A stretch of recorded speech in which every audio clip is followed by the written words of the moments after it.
This is the Washington Times front page for Tuesday, September 13th, 2022. Thanks for joining us. I'm George Gerbo. Russian troops were pushed back to their border by a crushing Ukrainian counteroffensive that has retaken strategically key cities and dealt a massive blow to the morale of the Russian army. Ben Wolfgang reports the Ukrainian advance swept through the country's northeast at lightning speed, recapturing Kharkiv and more than 20 small towns and settlements nearby. Western military observers said the counteroffensive took control of an area about twice the size of London over the past 5 days. It's Ukraine's most significant battlefield victory since it repelled Russia's assault on Kyiv in the early weeks of the war. Embarrassing reports of Russian troops in full-blown retreat and scores of others reportedly taken prisoner by Ukrainian fighters have sparked severe, almost unprecedented blowback in Russia. The Kremlin has mostly kept a tight lid on dissent throughout its nearly 7-month campaign, but the criticism broke through as dozens of local Russian officials reportedly signed a petition demanding President Vladimir Putin step down and accept responsibility for the battlefield failures. Attorneys for former President Trump have filed court documents seeking to stop the Department of Justice from resuming its review of classified materials seized from Mar-a-Lago, arguing that the documents taken by FBI investigators are not classified.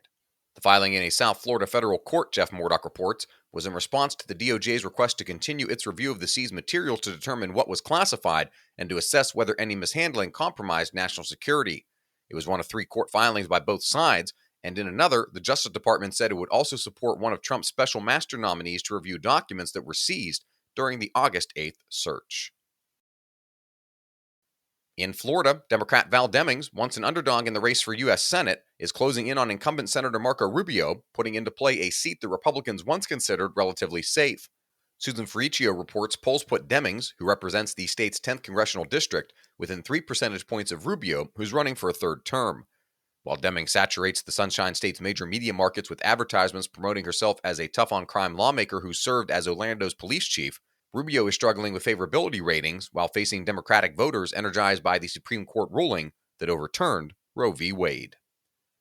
You can read all of these stories at WashingtonTimes.com/front page. You can also find the entire lineup of Washington Times podcasts at WashingtonTimes.com/podcasts.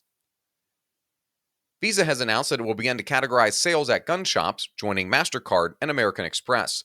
Kerry Pickett reports Visa said it would adopt the International Organization for Standardization's new merchant code for gun store sales. Until Friday, gun store sales were considered general merchandise.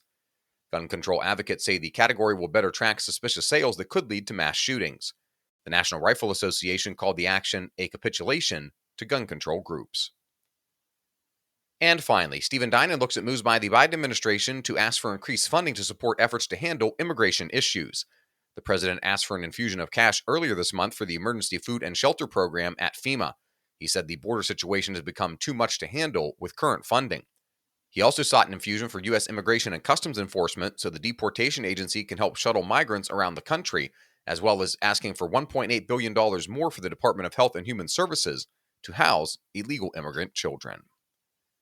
Find all of today's front page stories at WashingtonTimes.com/front page or on the Washington Times app, and find us wherever you get your podcast. Just search Washington Times in any major podcast app. You can also find us on Twitter and Instagram at Wash Times for breaking news, sports, commentary, and more. For the Washington Times, I'm George Gerbo.